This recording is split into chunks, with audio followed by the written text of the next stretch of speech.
क्या बात है बड़े भैया अंकित भैया के तरफ से बधाई में सोहर गवाई में अगबे तभी स्टार्ट भइल बा। बहुत ही गाइला एगो रिक्वेस्ट बा कि कमेटी के जितना वॉलंटियर बानी जितने लोग बा उन लोग के धर्म पत्नी से निवेदन बा कि प्रोग्राम करे खातिर कबो मना मत करी। हर साल ऐसा के प्रोग्राम होके मेरे वो लोग मदद करी। मासूम प्रिया जी की तरफ से कहे के बा अखिया तो हवे जैसे पापा जी के नकिया हमाई के हो। अखिया तो हवे जैसे पापा जी के नकिया हमाई के हो। नकिया तो हवे जैसे मामा जी के नकिया तो हवे इनकर पापा जैसन अखिया हमाई के हो। नकिया तो हवे जैसे पापा जी के अखिया हमाई के। इलना लीले रहा चांद शुरू जावा की सगरों जोर भइले हो।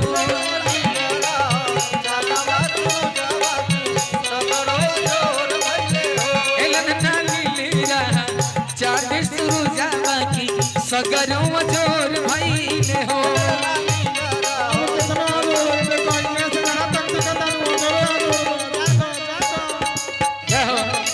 पैसा आइल बा 10 छक्का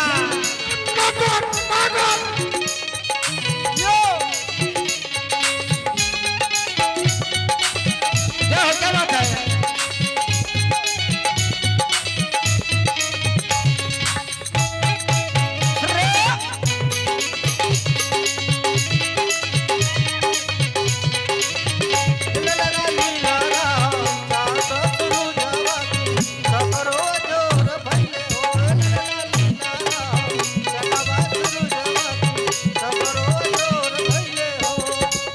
लोग कहेला बधाई मांगेला सोहर के गवाही मांगेला कहेला हंसी हंसी गावेली नदिया ललन के खिलावेली हो। हंसी हंसी गावेली नदिया ललन के खिलावेली हो। हंसी हंसी गावेली नदिया ललन के खिलावेली हो।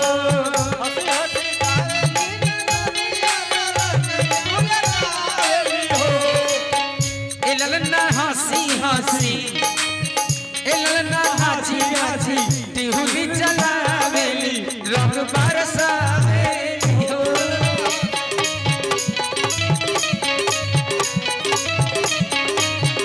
देखिए एम जान कहता नहीं बनो तेरा मुखड़ा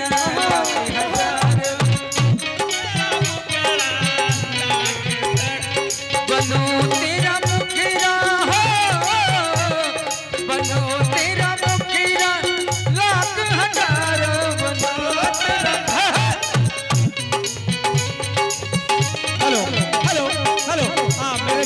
कमेटी सदस्य है उनके पत्नी से मेरा रिक्वेस्ट है कि आप लोग जो है कि प्रोग्राम बराबर अपने पति को कह करके करवाते रहिए।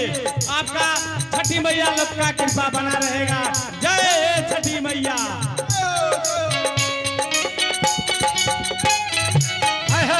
देखिए मुन्ना भैया